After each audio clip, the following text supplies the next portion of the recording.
श्रीपञ्चमुखी हनुमत्कवचम्।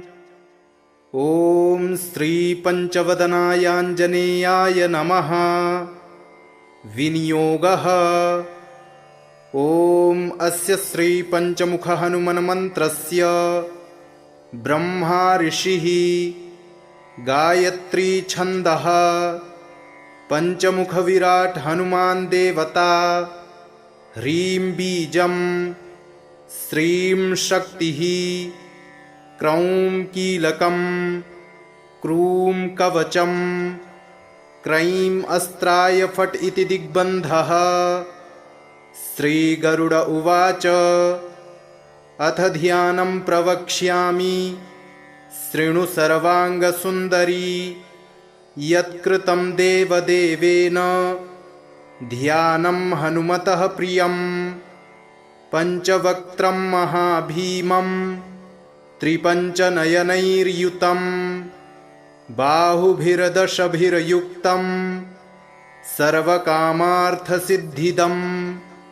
पूर्वं तु वानरं वक्त्रं कोटिसूर्यसमप्रभं, दंष्ट्राकरालवदनं भ्रिकुटीकुटिलेक्षणम्।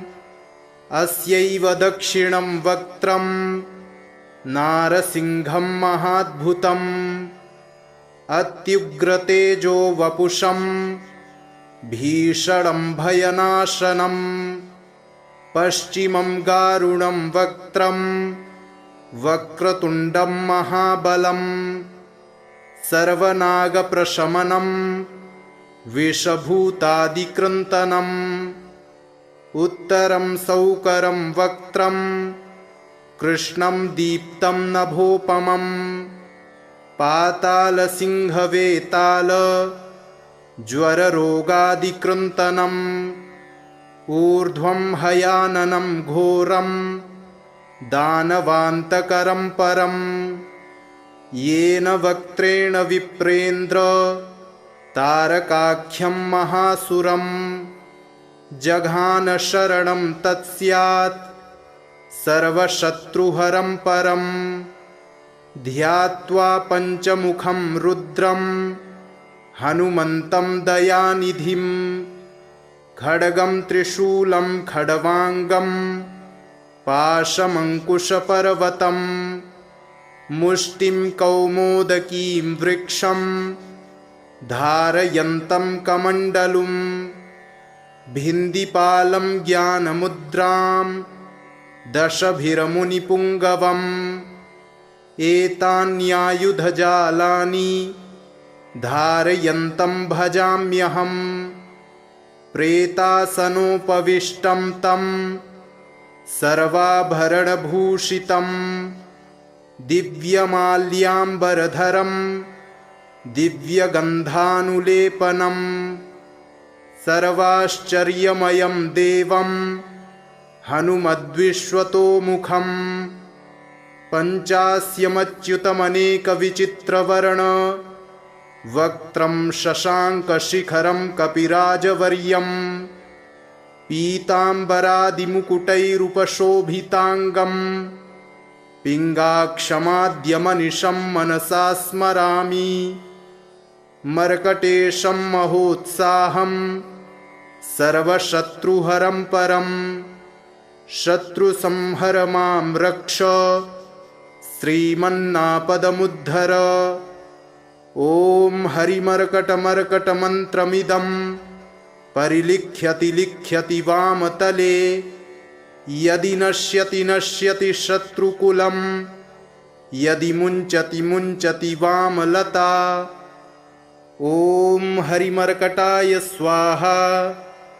ॐ नमो भगवते पञ्चवदनाय पूर्वकपिमुखाय सकलशत्रुसंहारकाय स्वाहा। ॐ नमो भगवते पञ्चवदनाय दक्षिणमुखाय करालवदनाय नरसिंहाय सकलभूतप्रमथनाय स्वाहा।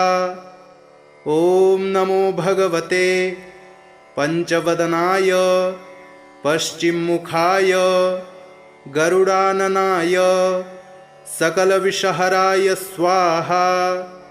ॐ नमो भगवते पंचवदनायोत्तरमुखाय आदिवराहाय सकलसम्पत्कराय स्वाहा। ॐ नमो भगवते पंचवदनायोर्ध्वमुखाय हयग्रीवाय सकलजनवशङ्कराय स्वाहा। विनियोगः।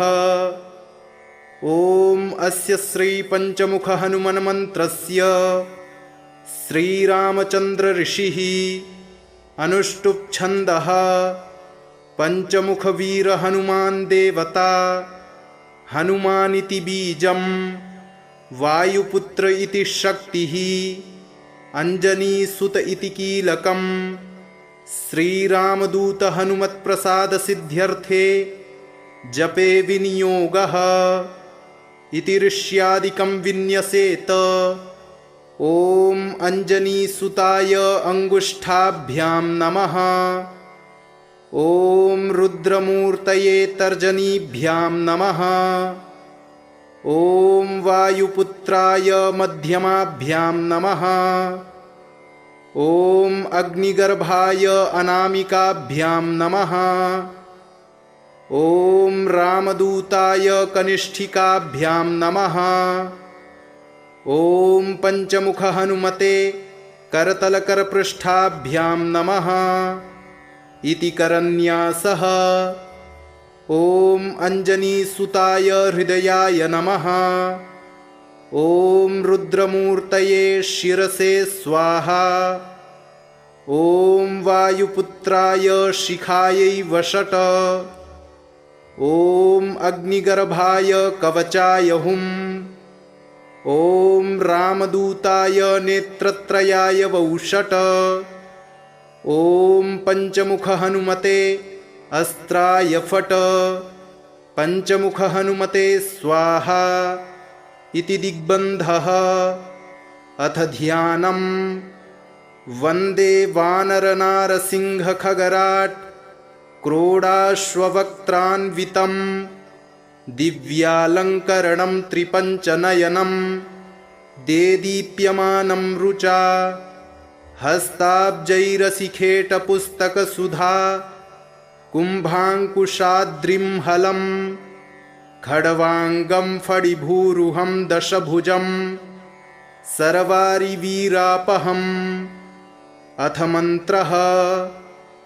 ॐ श्रीरामदूतायाञ्जनेयाय वायुपुत्राय महाबलपराक्रमाय सीतादुःखनिवारणाय लङ्कादहनकारणाय महाबलप्रचण्डाय फाल्गुनसखाय कोलाहलसकलब्रह्माण्डविश्वरूपाय सप्तसमुद्रनिर्लङ्घनाय पिङ्गलनयनायामितविक्रमाय सूर्यबिम्बफलसेवनाय दुष्टनिवारणाय दुष्टिनिरालङ्कृताय सञ्जीविनी सञ्जीविताङ्गद लक्ष्मणमहाकपिसैन्यप्राणदाय दशकण्ठविध्वंसनाय रामेष्टाय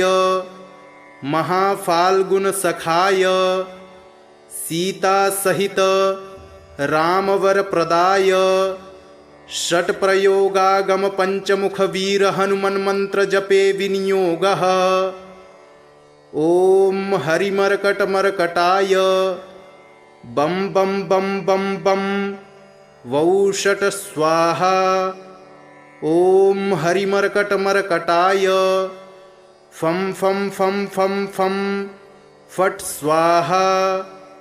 ॐ हरिमर्कटमर्कटाय खेम खेम खेम खेम खेम मारडाय स्वाहा। ॐ हरिमर्कटमर्कटाय लुम लुम लुम लुम लुम आकर्षित सकल संपत्कराय स्वाहा। ॐ हरिमर्कटमर्कटाय धम धम धम धम धम शत्रुस्तंभनाय स्वाहा। ॐ टं टं टं टं टं कूर्ममूर्तये पंचमुखवीरहनुमते परयंत्र परतंत्रोच्चाटनाय स्वाहा। ॐ कं खं गं घं गं चं छं जं झं यं टं ठं डं ढं ळं तं थं दं धं नं पं फं बं भं मं यं रं लं वं शं शं सं हं लं क्षं स्वाहा इति दिग्बन्धः। ॐ पूर्वकपिमुखाय पंचमुखहनुमते टं टं टं टं टं सकलशत्रुसंहरणाय स्वाहा। ॐ दक्षिणमुखाय पंचमुखहनुमते करालवदनाय नरसिंहाय ॐ ह्रां ह्रीं ह्रूं ह्रैं ह्रौं ह्रः सकलभूतप्रेत दमनाय स्वाहा। ॐ पश्चिममुखाय गरुडाननाय पंचमुखहनुमते मं मं मं मं मं सकलविषहराय स्वाहा। ॐ उत्तरमुखाय आदिवराहाय लं लं लं लं लं नृसिंहाय नीलकण्ठमूर्तये पंचमुखहनुमते स्वाहा। ॐ ऊर्ध्वमुखाय हयग्रीवाय रुं रुं रुं रुं रुं रुद्रमूर्तये सकलप्रयोजननिर्वाहकाय स्वाहा। ॐ अंजनीसुताय वायुपुत्राय महाबलाय सीताशोकनिवारणाय श्रीरामचन्द्रकृपापादुकाय महावीर्यप्रमथनाय ब्रह्माण्डनाथाय कामदाय पंचमुखवीरहनुमते स्वाहा। भूतप्रेतपिशाच ब्रह्मराक्षस शाकिनी डाकिन्यन्तरिक्षग्रह परयंत्र परतंत्रोच्चाटनाय स्वाहा। सकलप्रयोजननिर्वाहकाय पंचमुखवीरहनुमते श्रीरामचन्द्रवरप्रसादाय जं जं जं जं जं स्वाहा। इदं कवचं पठित्वा तु महाकवचं पठेन्नरः एकवारं जपेत् स्तोत्रं सर्वशत्रुनिवारणं द्विवारं तु पठेन्नित्यं पुत्रपौत्रप्रवर्धनं त्रिवारं च पठेन्नित्यं सर्वसम्पत्करं शुभं चतुर्वारं पठेन्नित्यं सर्वरोगनिवारणं पंचवारं पठेन्नित्यं सर्वलोकवशङ्करं षड्वारं च पठेन्नित्यं सर्वदेववशङ्करं सप्तवारं पठेन्नित्यं सर्वसौभाग्यदायकम् अष्टवारं पठेन्नित्यमिष्टकामार्थसिद्धिदम् नववारं पठेन्नित्यं राजभोगमवाप्नुयात् दशवारं पठेन्नित्यं त्रैलोक्यज्ञानदर्शनं रुद्रावृत्तिं पठेन्नित्यं सर्वसिद्धिभवेद्ध्रुवम् निर्बलो रोगयुक्तश्च महाव्याध्यादिपीडितः कवचस्मरणेनैव महाबलमवाप्नुयात्। श्रीगरुड उवाच अथ ध्यानं प्रवक्ष्यामि शृणु सर्वांगसुन्दरी यत्कृतं देवदेवेन ध्यानं हनुमतः प्रियं पञ्चवक्त्रं महाभीमं त्रिपञ्चनयनैर्युतं बाहुभिर्दशभिर्युक्तं सर्वकामार्थसिद्धिदं पूर्वं तु वानरं वक्त्रं कोटिसूर्यसमप्रभं दंष्ट्राकरालवदनं भ्रिकुटीकुटिलेक्षणम् अस्यैव दक्षिणं वक्त्रं नारसिंहं महाद्भुतम् अत्युग्रतेजो वपुषं भीषणं भयनाशनं पश्चिमं गारुणं वक्त्रं वक्रतुण्डं महाबलं सर्वनागप्रशमनं विषभूतादिकृन्तनम् उत्तरं सौकरं वक्त्रं कृष्णं दीप्तं नभोपमं पातालसिंहवेताल ज्वररोगादिकृन्तनम् ऊर्ध्वं हयाननं घोरं दानवान्तकरं परं येन वक्त्रेण विप्रेन्द्र तारकाख्यं महासुरं जघान शरणं तत्स्यात् सर्वशत्रुहरं परं ध्यात्वा पञ्चमुखं रुद्रं हनुमन्तं दयानिधिं खड्गं त्रिशूलं खड्वाङ्गं पाशमङ्कुशपर्वतं मुष्टिं कौमोदकीं वृक्षं धारयन्तं कमण्डलुं भिन्दिपालं ज्ञानमुद्रां दशभिर्मुनिपुङ्गवम् एतान्यायुधजालानि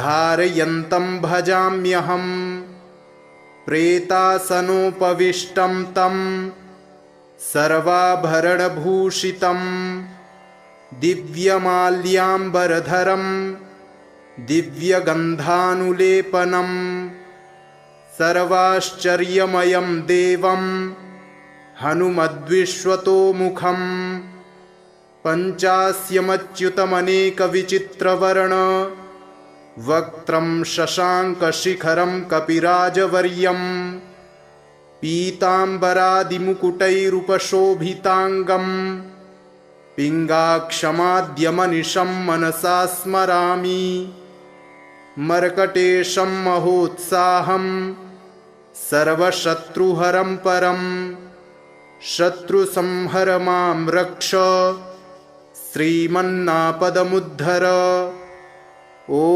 हरिमर्कटमर्कटमन्त्रमिदं परिलिख्यति लिख्यति वामतले यदि नश्यति नश्यति शत्रुकुलं यदि मुञ्चति मुञ्चति वामलता ॐ हरिमर्कटाय स्वाहा।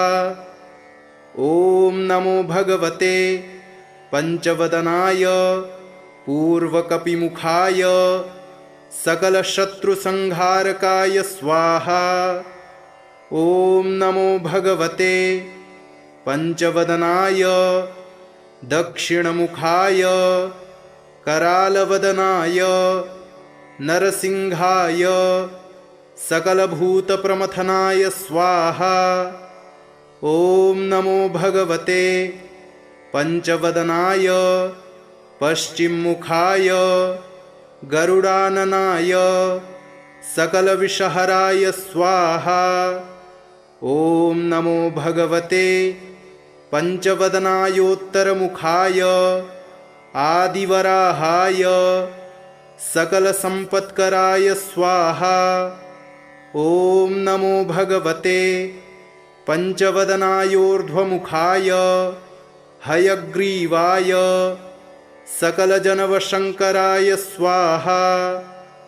विनियोगः ॐ अस्य श्रीपञ्चमुखहनुमन्मन्त्रस्य श्रीरामचन्द्र ऋषिः अनुष्टुप् छन्दः पञ्चमुखवीरहनुमान् देवता हनुमानिति बीजं वायुपुत्र इति शक्तिः अंजनीसुत इति कीलकम् श्रीरामदूत हनुमत्प्रसाद सिद्ध्यर्थे जपे विनियोगः इति ऋष्यादिकं विन्यसेत। ॐ अंजनीसुताय अंगुष्ठाभ्यां नमः। ॐ रुद्रमूर्तये तर्जनीभ्यां नमः। ॐ वायुपुत्राय मध्यमाभ्यां नमः। ॐ अग्निगर्भाय अनामिकाभ्यां नमः। ॐ रामदूताय कनिष्ठिकाभ्यां नमः। ॐ पंचमुख हनुमते करतलकरपृष्ठाभ्यां नमः इति करन्यासः। ॐ अंजनीसुताय हृदयाय नमः। ॐ रुद्रमूर्तये शिरसे स्वाहा। ॐ वायुपुत्राय शिखायै वषट। ॐ अग्निगर्भाय कवचाय हुम्। ॐ रामदूताय नेत्रत्रयाय वौषट। ॐ पंचमुख हनुमते अस्त्राय फट। पंचमुख हनुमते स्वाहा इति दिग्बन्धः। अथ ध्यानम्। वन्दे वानरनारसिंहखगराट् क्रोडाश्ववक्त्रान्वितं दिव्यालङ्करणं त्रिपञ्चनयनं देदीप्यमानं रुचा हस्ताब्जैरसिखेटपुस्तकसुधा कुम्भाङ्कुशाद्रिं हलं खड्वाङ्गं फणिभूरुहं दशभुजं सर्वारिवीरापहम्। अथ मन्त्रः। ॐ श्रीरामदूतायाञ्जनेयाय वायुपुत्राय महाबलपराक्रमाय सीतादुःखनिवारणाय लङ्कादहनकारणाय महाबलप्रचण्डाय फाल्गुनसखाय कोलाहलसकलब्रह्माण्डविश्वरूपाय सप्तसमुद्रनिर्लङ्घनाय पिङ्गलनयनायामितविक्रमाय सूर्यबिम्बफलसेवनाय दुष्टनिवारणाय दुष्टिनिरालङ्कृताय सञ्जीविनी सञ्जीविताङ्गद लक्ष्मणमहाकपिसैन्यप्राणदाय दशकण्ठविध्वंसनाय रामेष्टाय महाफाल्गुनसखाय सीतासहित रामवरप्रदाय षट्प्रयोगागमपञ्चमुखवीरहनुमन्मन्त्रजपे विनियोगः। ॐ हरिमर्कटमर्कटाय बं बं बं बं बं वौषट स्वाहा। ॐ हरिमर्कटमर्कटाय फं फं फं फं फं फट् स्वाहा। ॐ हरिमर्कटमर्कटाय खें खें खें खें खें मारडाय स्वाहा। ॐ हरिमर्कटमर्कटाय लुं लुं लुं लुं लुं आकर्षितसकलसम्पत्कराय स्वाहा। ॐ हरिमर्कटमर्कटाय धं धं धं धं धं शत्रुस्तम्भनाय स्वाहा। ॐ टं टं टं टं टं कूर्ममूर्तये पंचमुखवीरहनुमते परयन्त्र परतन्त्रोच्चाटनाय स्वाहा। ॐ कं खं गं घं गं चं छं जं झं यं टं ठं डं ढं ळं तं थं दं धं नं पं फं बं भं मं यं रं लं वं शं शं सं हं लं क्षं स्वाहा। इति दिग्बन्धः। ॐ पूर्वकपिमुखाय पञ्चमुख हनुमते टं टं टं टं टं सकलशत्रुसंहरणाय स्वाहा। ॐ दक्षिणमुखाय पञ्चमुख हनुमते करालवदनाय नरसिंहाय। ॐ ह्रां ह्रीं ह्रूं ह्रैं ह्रौं ह्रः सकलभूतप्रेत दमनाय स्वाहा। ॐ पश्चिममुखाय गरुडाननाय पञ्चमुख हनुमते मं मं मं मं मं सकलविषहराय स्वाहा। ॐ उत्तरमुखाय आदिवराहाय लं लं लं लं लं नृसिंहाय नीलकण्ठमूर्तये पञ्चमुख हनुमते स्वाहा। ॐ ऊर्ध्वमुखाय हयग्रीवाय रुं रुं रुं रुं रुं रुद्रमूर्तये सकलप्रयोजननिर्वाहकाय स्वाहा। ॐ अञ्जनीसुताय वायुपुत्राय महाबलाय सीताशोकनिवारणाय श्रीरामचन्द्रकृपापादुकाय महावीर्यप्रमथनाय ब्रह्माण्डनाथाय कामदाय पञ्चमुखवीरहनुमते स्वाहा। भूतप्रेतपिशाच ब्रह्मराक्षस शाकिनी डाकिन्यन्तरिक्षग्रह परयन्त्र परतन्त्रोच्चाटनाय स्वाहा। सकलप्रयोजननिर्वाहकाय पञ्चमुखवीरहनुमते श्रीरामचन्द्रवरप्रसादाय जं जं जं जं जं स्वाहा। इदं कवचं पठित्वा तु महाकवचं पठेन्नरः एकवारं जपेत् स्तोत्रं सर्वशत्रुनिवारणं द्विवारं तु पठेन्नित्यं पुत्रपौत्रप्रवर्धनं त्रिवारं च पठेन्नित्यं सर्वसम्पत्करं शुभं चतुर्वारं पठेन्नित्यं सर्वरोगनिवारणं पञ्चवारं पठेन्नित्यं सर्वलोकवशङ्करं षड्वारं च पठेन्नित्यं सर्वदेववशङ्करं सप्तवारं पठेन्नित्यं सर्वसौभाग्यदायकम् अष्टवारं पठेन्नित्यमिष्टकामार्थसिद्धिदम् नववारं पठेन्नित्यं राजभोगमवाप्नुयात् दशवारं पठेन्नित्यं त्रैलोक्यज्ञानदर्शनं रुद्रावृत्तिं पठेन्नित्यं सर्वसिद्धिभवेद्ध्रुवं निर्बलो रोगयुक्तश्च महाव्याध्यादिपीडितः कवचस्मरणेनैव महाबलमवाप्नुयात्।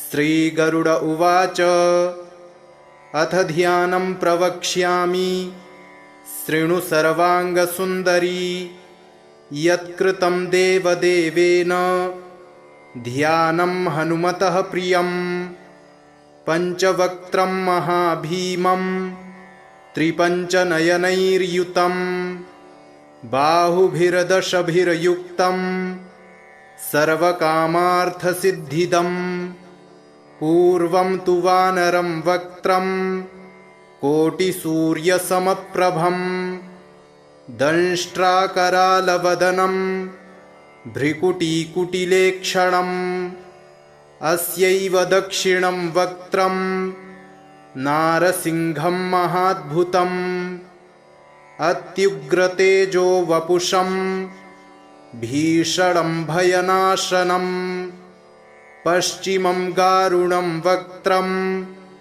वक्रतुण्डं महाबलं सर्वनागप्रशमनं विषभूतादिकृन्तनम् उत्तरं सौकरं वक्त्रं कृष्णं दीप्तं नभोपमं पातालसिंहवेताल ज्वररोगादिकृन्तनम् ऊर्ध्वं हयाननं घोरं दानवान्तकरं परं येन वक्त्रेण विप्रेन्द्र तारकाख्यं महासुरं जघान शरणं तत्स्यात् सर्वशत्रुहरं परं ध्यात्वा पञ्चमुखं रुद्रं हनुमन्तं दयानिधिं खड्गं त्रिशूलं खड्वाङ्गं पाशमङ्कुशपर्वतं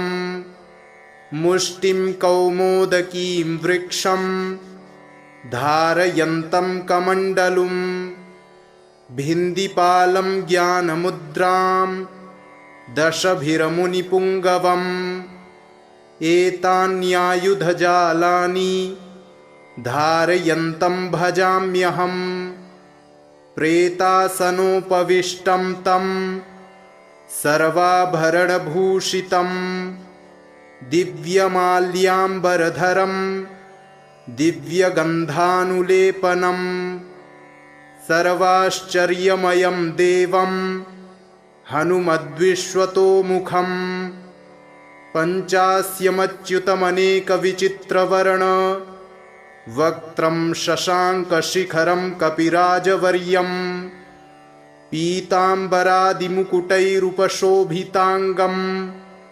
पिङ्गाक्षमाद्यमनिशं मनसा स्मरामि मर्कटेशं महोत्साहं सर्वशत्रुहरं परं शत्रुसंहर मां रक्ष श्रीमन्नापदमुद्धर ॐ हरिमर्कटमर्कटमन्त्रमिदं परिलिख्यति लिख्यति वामतले यदि नश्यति नश्यति शत्रुकुलं यदि मुञ्चति मुञ्चति वामलता ॐ हरिमर्कटाय स्वाहा।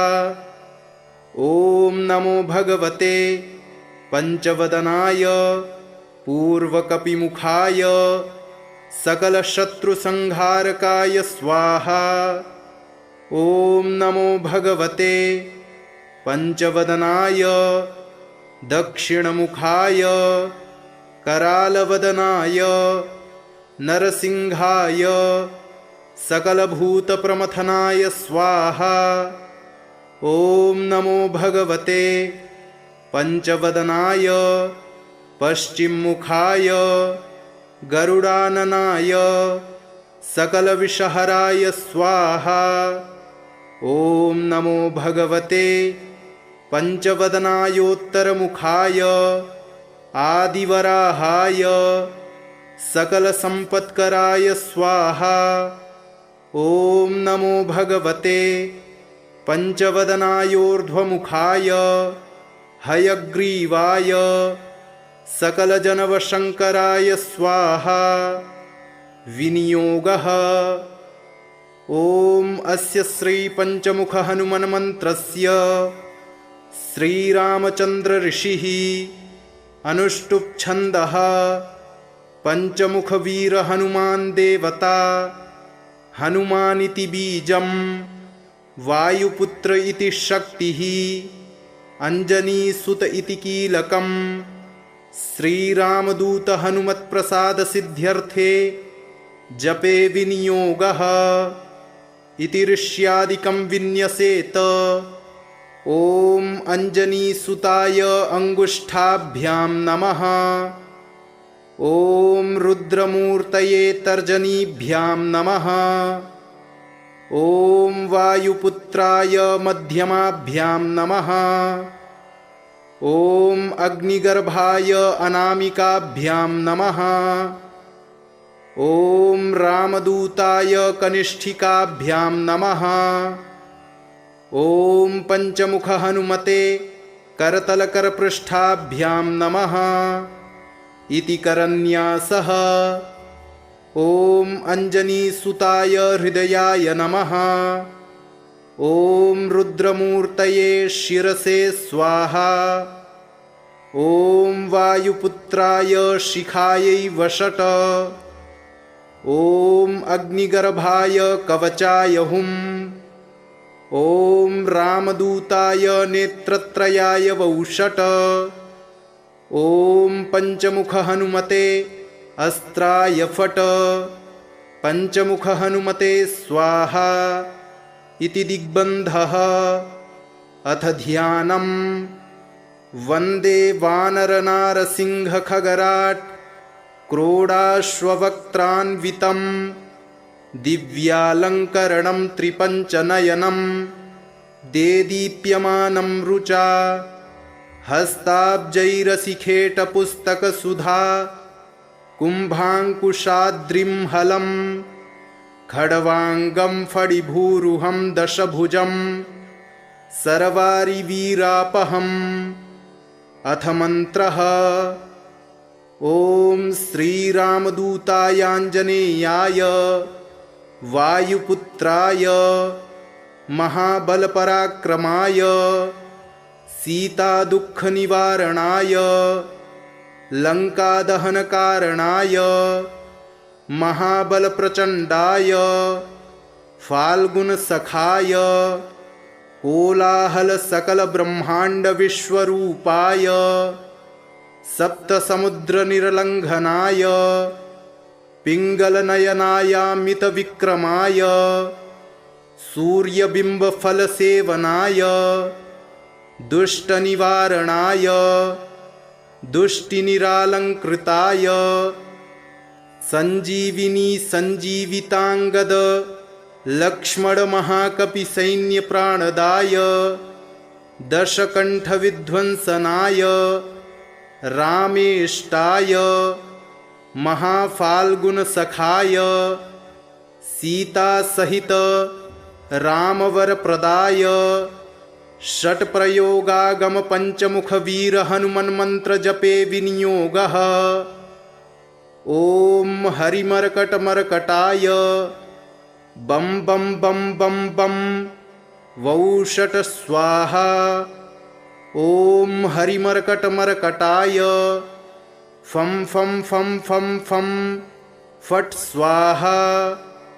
ॐ हरिमर्कटमर्कटाय खें खें खें खें खें मारडाय स्वाहा। ॐ हरिमर्कटमर्कटाय लुं लुं लुं लुं लुं आकर्षितसकलसम्पत्कराय स्वाहा।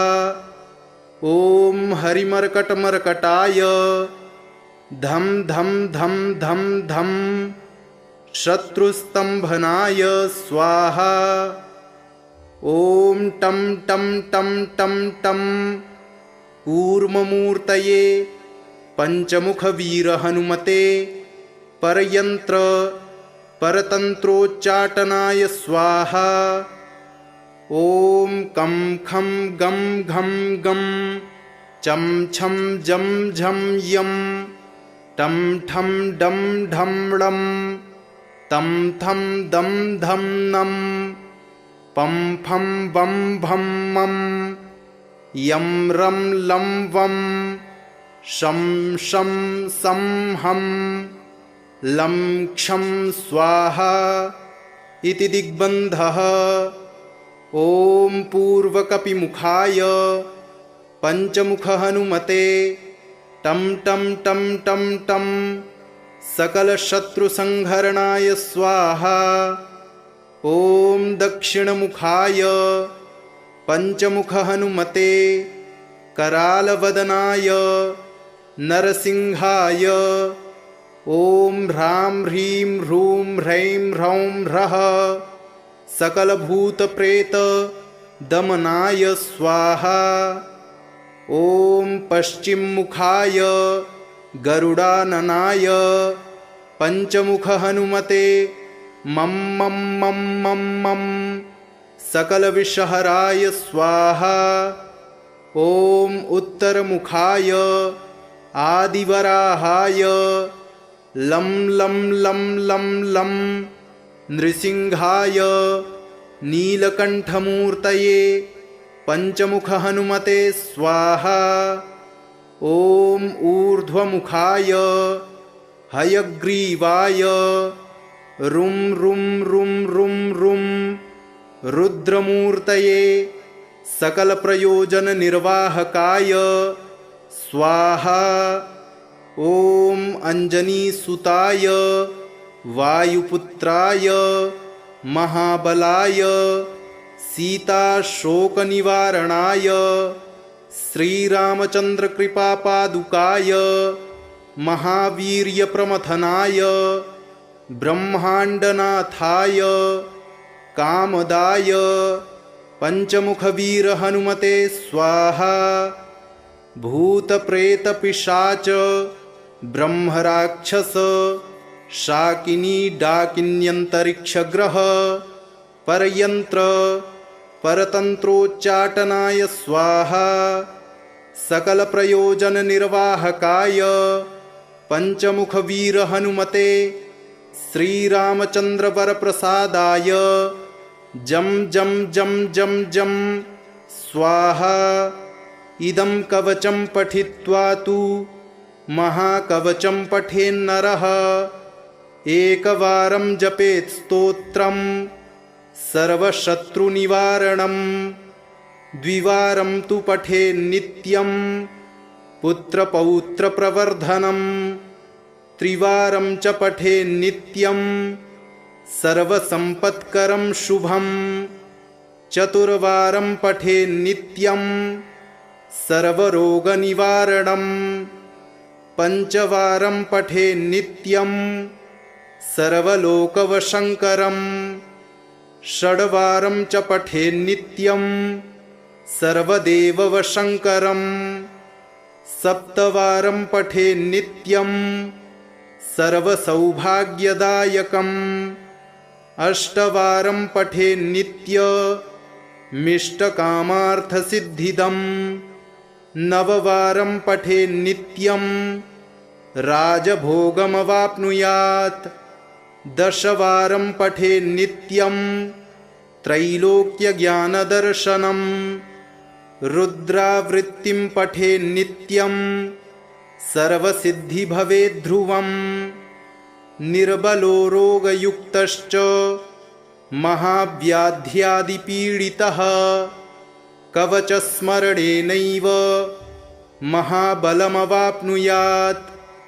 श्रीगरुड उवाच अथ ध्यानं प्रवक्ष्यामि शृणु सर्वाङ्गसुन्दरी यत्कृतं देवदेवेन ध्यानं हनुमतः प्रियं पञ्चवक्त्रं महाभीमं त्रिपञ्चनयनैर्युतं बाहुभिर्दशभिर्युक्तं सर्वकामार्थसिद्धिदम् पूर्वं तु वानरं वक्त्रं कोटिसूर्यसमप्रभं दंष्ट्राकरालवदनं भ्रिकुटीकुटिलेक्षणम् अस्यैव दक्षिणं वक्त्रं नारसिंहं महाद्भुतम् अत्युग्रतेजो वपुषं भीषणं भयनाशनं पश्चिमं गारुणं वक्त्रं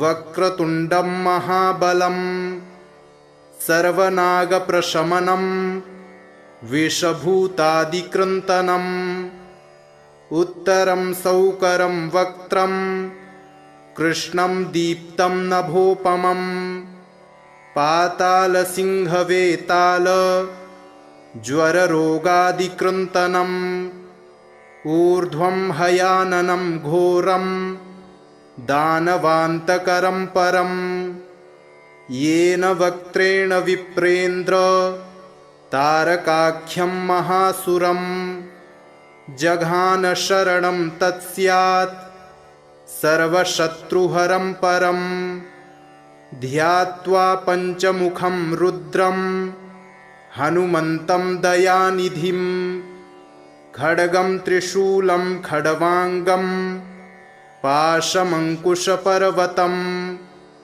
मुष्टिं कौमोदकीं वृक्षं धारयन्तं कमण्डलुं भिन्दिपालं ज्ञानमुद्रां दशभिर्मुनिपुङ्गवम् एतान्यायुधजालानि धारयन्तं भजाम्यहम् प्रेतासनोपविष्टं तं सर्वाभरणभूषितं दिव्यमाल्याम्बरधरं दिव्यगन्धानुलेपनं सर्वाश्चर्यमयं देवं हनुमद्विश्वतोमुखं पञ्चास्यमच्युतमनेकविचित्रवर्ण वक्त्रं शशाङ्कशिखरं कपिराजवर्यं पीताम्बरादिमुकुटैरुपशोभिताङ्गं पिङ्गाक्षमाद्यमनिशं मनसा स्मरामि मर्कटेशं महोत्साहं सर्वशत्रुहरं परं शत्रुसंहर मां रक्ष श्रीमन्नापदमुद्धर। ॐ हरिमर्कटमर्कटमन्त्रमिदं परिलिख्यति लिख्यति वामतले यदि नश्यति नश्यति शत्रुकुलं यदि मुञ्चति मुञ्चति वामलता। ॐ हरिमर्कटाय स्वाहा। ॐ नमो भगवते पंचवदनाय पूर्वकपिमुखाय सकलशत्रुसंहारकाय स्वाहा।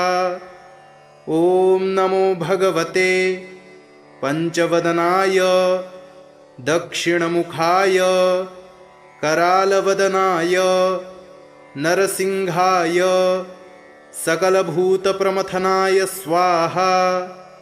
ॐ नमो भगवते पंचवदनाय पश्चिममुखाय गरुडाननाय सकलविषहराय स्वाहा।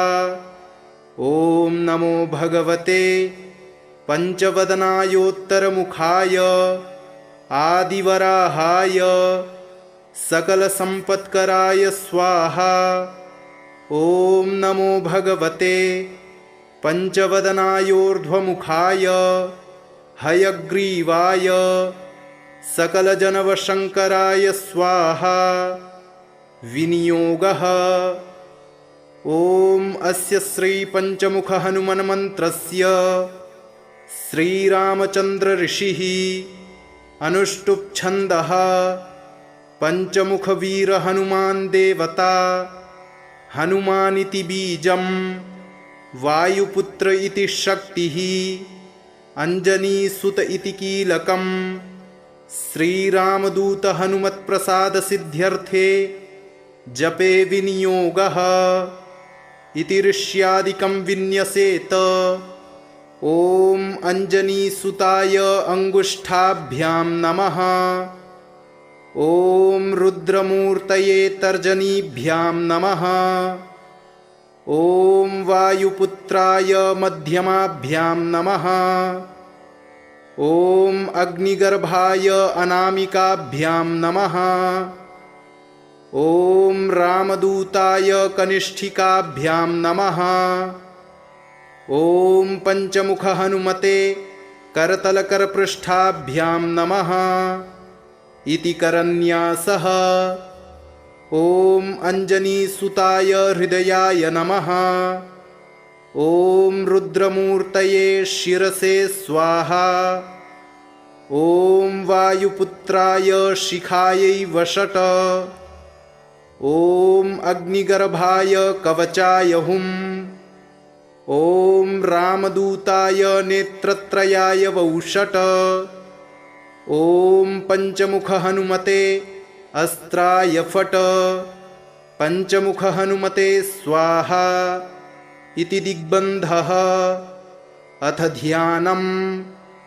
वन्दे वानरनारसिंहखगराट् क्रोडाश्ववक्त्रान्वितं दिव्यालङ्करणं त्रिपञ्चनयनं देदीप्यमानं रुचा हस्ताब्जैरसिखेटपुस्तकसुधा कुम्भाङ्कुशाद्रिं हलं खड्वाङ्गं फणिभूरुहं दशभुजं सर्वारिवीरापहम्।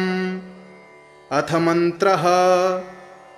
ॐ श्रीरामदूतायाञ्जनेयाय वायुपुत्राय महाबलपराक्रमाय सीतादुःखनिवारणाय लङ्कादहनकारणाय महाबलप्रचण्डाय फाल्गुनसखाय कोलाहलसकलब्रह्माण्डविश्वरूपाय सप्तसमुद्रनिर्लङ्घनाय पिङ्गलनयनायामितविक्रमाय सूर्यबिम्बफलसेवनाय दुष्टनिवारणाय दुष्टिनिरालङ्कृताय सञ्जीविनी सञ्जीविताङ्गद लक्ष्मणमहाकपिसैन्यप्राणदाय दशकण्ठविध्वंसनाय रामेष्टाय महाफाल्गुनसखाय सीतासहित रामवरप्रदाय षट्प्रयोगागमपञ्चमुखवीरहनुमन्मन्त्रजपे विनियोगः। ॐ हरिमर्कटमर्कटाय बं बं बं बं बं वौषट स्वाहा। ॐ हरिमर्कटमर्कटाय फं फं फं फं फं फट् स्वाहा। ॐ हरिमर्कटमर्कटाय खें खें खें खें खें मारडाय स्वाहा।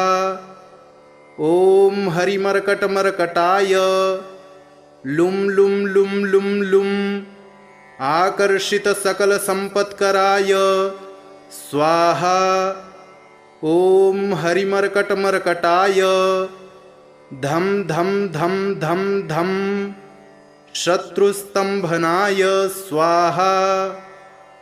ॐ टं टं टं टं टं कूर्ममूर्तये पञ्चमुखवीरहनुमते परयन्त्र परतन्त्रोच्चाटनाय स्वाहा।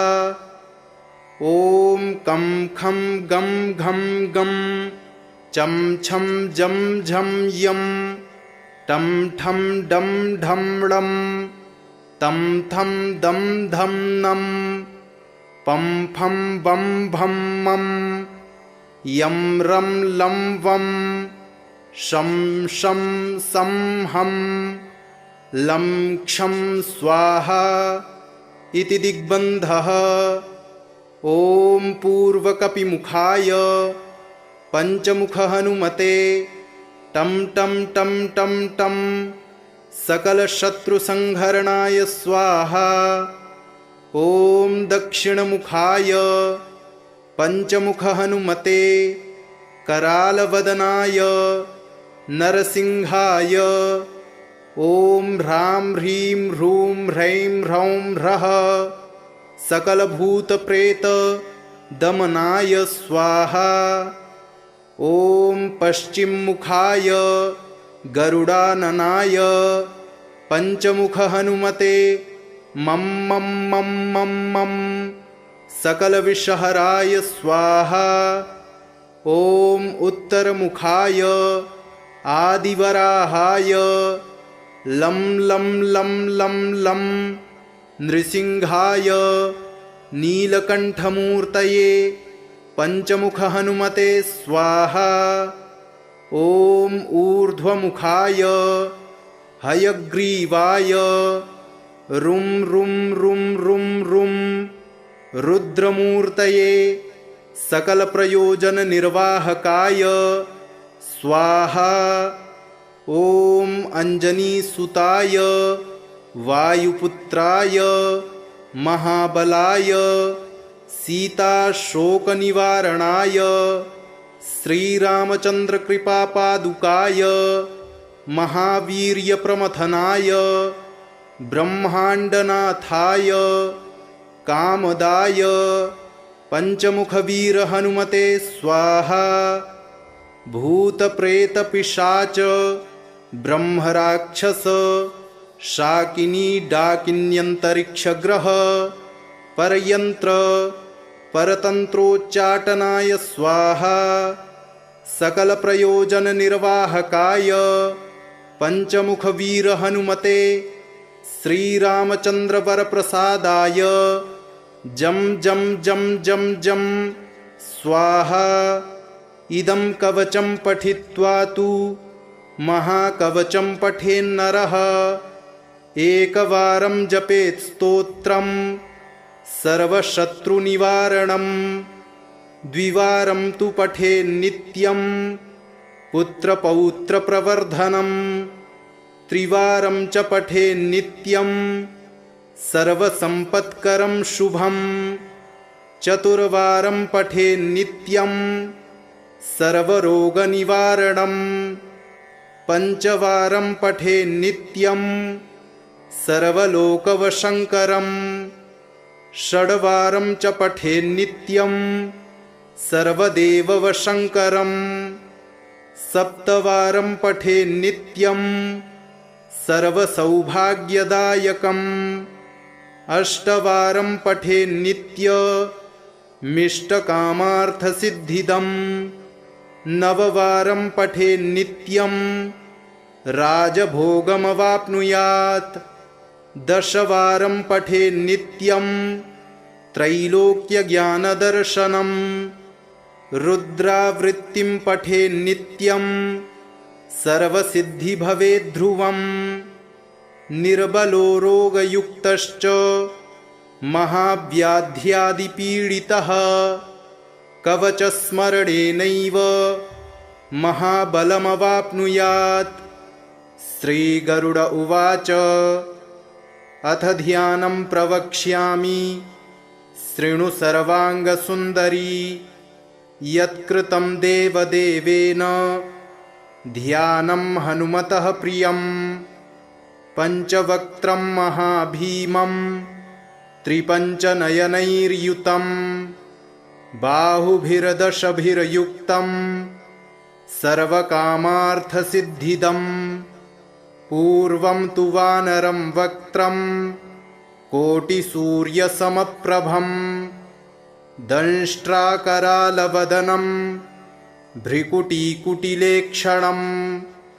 अस्यैव दक्षिणं वक्त्रं नारसिंहं महाद्भुतम्। अत्युग्रतेजो वपुषं भीषणं भयनाशनं। पश्चिमं गारुणं वक्त्रं वक्रतुण्डं महाबलं। सर्वनागप्रशमनं विषभूतादिकृन्तनम्। उत्तरं सौकरं वक्त्रं कृष्णं दीप्तं नभोपमम्। पातालसिंहवेताल ज्वररोगादिकृन्तनम्। ऊर्ध्वं हयाननं घोरं दानवान्तकरं परम्। येन वक्त्रेण विप्रेन्द्र तारकाख्यं महासुरम्।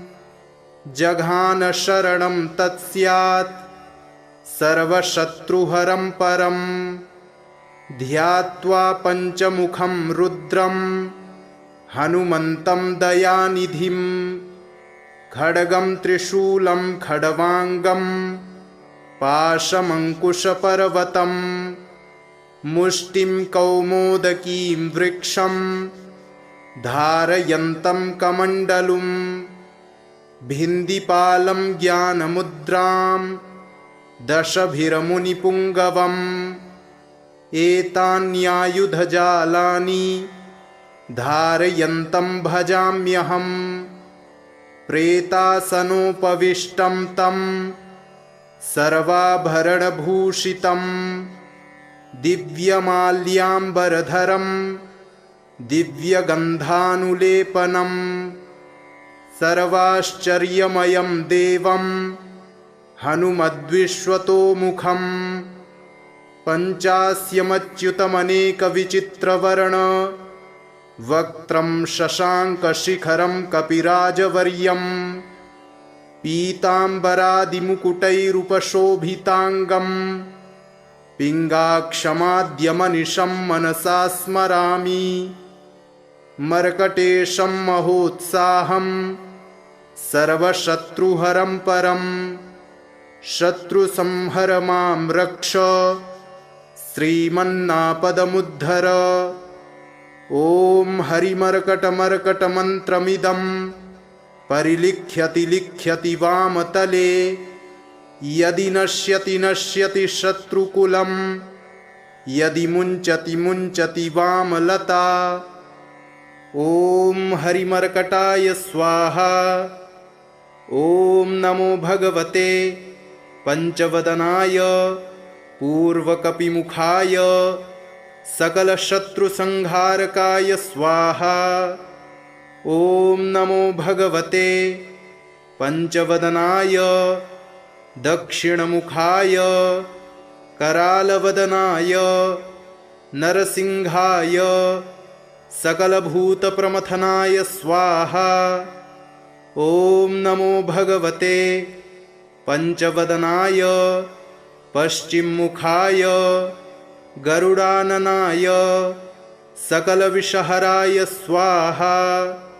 ॐ नमो भगवते पंचवदनायोत्तरमुखाय आदिवराहाय सकलसम्पत्कराय स्वाहा। ॐ नमो भगवते पंचवदनायोर्ध्वमुखाय हयग्रीवाय सकलजनवशङ्कराय स्वाहा। विनियोगः। ॐ अस्य श्रीपञ्चमुख हनुमन्मन्त्रस्य श्रीरामचन्द्र ऋषिः अनुष्टुप् छन्दः पंचमुख वीर हनुमान् देवता हनुमानिति बीजं वायुपुत्र इति शक्तिः अंजनीसुत इति कीलकं श्रीरामदूत हनुमत्प्रसाद सिद्ध्यर्थे जपे विनियोगः इति ऋष्यादिकं विन्यसेत। ॐ अंजनीसुताय अंगुष्ठाभ्यां नमः। ॐ रुद्रमूर्तये तर्जनीभ्यां नमः। ॐ वायुपुत्राय मध्यमाभ्यां नमः। ॐ अग्निगर्भाय अनामिकाभ्यां नमः। ॐ रामदूताय कनिष्ठिकाभ्यां नमः। ॐ पंचमुख हनुमते करतलकरपृष्ठाभ्यां नमः इति करन्यासः। ॐ अंजनीसुताय हृदयाय नमः। ॐ रुद्रमूर्तये शिरसे स्वाहा। ॐ वायुपुत्राय शिखायै वषट। ॐ अग्निगर्भाय कवचाय हुम्। ॐ रामदूताय नेत्रत्रयाय वौषट। ॐ पंचमुख हनुमते अस्त्राय फट। पंचमुख हनुमते स्वाहा इति दिग्बन्धः। अथ ध्यानम्। वन्दे वानरनारसिंहखगराट् क्रोडाश्ववक्त्रान्वितं दिव्यालङ्करणं त्रिपञ्चनयनं देदीप्यमानं रुचा हस्ताब्जैरसिखेटपुस्तकसुधा कुम्भाङ्कुशाद्रिं हलं खड्वाङ्गं फणिभूरुहं दशभुजं सर्वारिवीरापहम्। अथ मन्त्रः। ॐ श्रीरामदूतायाञ्जनेयाय वायुपुत्राय महाबलपराक्रमाय सीतादुःखनिवारणाय लङ्कादहनकारणाय महाबलप्रचण्डाय फाल्गुनसखाय कोलाहलसकलब्रह्माण्डविश्वरूपाय सप्तसमुद्रनिर्लङ्घनाय पिङ्गलनयनायामितविक्रमाय सूर्यबिम्बफलसेवनाय दुष्टनिवारणाय दुष्टिनिरालङ्कृताय सञ्जीविनी सञ्जीविताङ्गद लक्ष्मणमहाकपिसैन्यप्राणदाय दशकण्ठविध्वंसनाय रामेष्टाय महाफाल्गुनसखाय सीतासहित रामवरप्रदाय षट्प्रयोगागमपञ्चमुखवीरहनुमन्मन्त्रजपे विनियोगः। ॐ हरिमर्कटमर्कटाय बं बं बं बं बं वौषट स्वाहा। ॐ हरिमर्कटमर्कटाय फं फं फं फं फं फट् स्वाहा। ॐ हरिमर्कटमर्कटाय खें खें खें खें खें मारणाय स्वाहा। ॐ हरिमर्कटमर्कटाय लुं लुं लुं लुं लुं आकर्षितसकलसम्पत्कराय स्वाहा। ॐ हरिमर्कटमर्कटाय धं धं धं धं धं शत्रुस्तम्भनाय स्वाहा। ॐ टं टं टं टं टं कूर्ममूर्तये पञ्चमुखवीरहनुमते परयन्त्र परतन्त्रोच्चाटनाय स्वाहा। ॐ कं खं गं घं गं चं छं जं झं यं टं ठं डं ढं ळं तं थं दं धं नं पं फं बं भं मं यं रं लं वं शं शं सं हं लं क्षं स्वाहा इति दिग्बन्धः। ॐ पूर्वकपिमुखाय पञ्चमुखहनुमते टं टं टं टं टं सकलशत्रुसंहरणाय स्वाहा। ॐ दक्षिणमुखाय पञ्चमुखहनुमते करालवदनाय नरसिंहाय ॐ ह्रां ह्रीं ह्रूं ह्रैं ह्रौं ह्रः सकलभूतप्रेतदमनाय स्वाहा। ॐ पश्चिममुखाय गरुडाननाय पञ्चमुखहनुमते मं मं मं मं मं सकलविषहराय स्वाहा। ॐ उत्तरमुखाय आदिवराहाय लं लं लं लं लं नृसिंहाय नीलकण्ठमूर्तये पञ्चमुखहनुमते स्वाहा। ॐ ऊर्ध्वमुखाय हयग्रीवाय रुं रुं रुं रुं रुं रुद्रमूर्तये सकलप्रयोजननिर्वाहकाय स्वाहा। ॐ अञ्जनीसुताय वायुपुत्राय महाबलाय सीताशोकनिवारणाय श्रीरामचन्द्रकृपापादुकाय महावीर्यप्रमथनाय ब्रह्माण्डनाथाय कामदाय पञ्चमुखवीरहनुमते स्वाहा। भूतप्रेतपिशाच ब्रह्मराक्षस शाकिनी डाकिन्यन्तरिक्षग्रह परयन्त्र परतन्त्रोच्चाटनाय स्वाहा। सकलप्रयोजननिर्वाहकाय पञ्चमुखवीरहनुमते श्रीरामचन्द्रवरप्रसादाय जं जं जं जं जं स्वाहा। इदं कवचं पठित्वा तु महाकवचं पठेन्नरः एकवारं जपेत् स्तोत्रं सर्वशत्रुनिवारणं द्विवारं तु पठेन्नित्यं पुत्रपौत्रप्रवर्धनम् त्रिवारं च पठे नित्यं सर्वसम्पत्करं शुभं चतुर्वारं पठे नित्यं सर्वरोगनिवारणं पञ्चवारं पठे नित्यं सर्वलोकवशङ्करं षड्वारं च पठे नित्यं सर्वदेववशङ्करं सप्तवारं पठे नित्यं सर्वसौभाग्यदायकम् अष्टवारं पठे नित्यमिष्टकामार्थसिद्धिदम्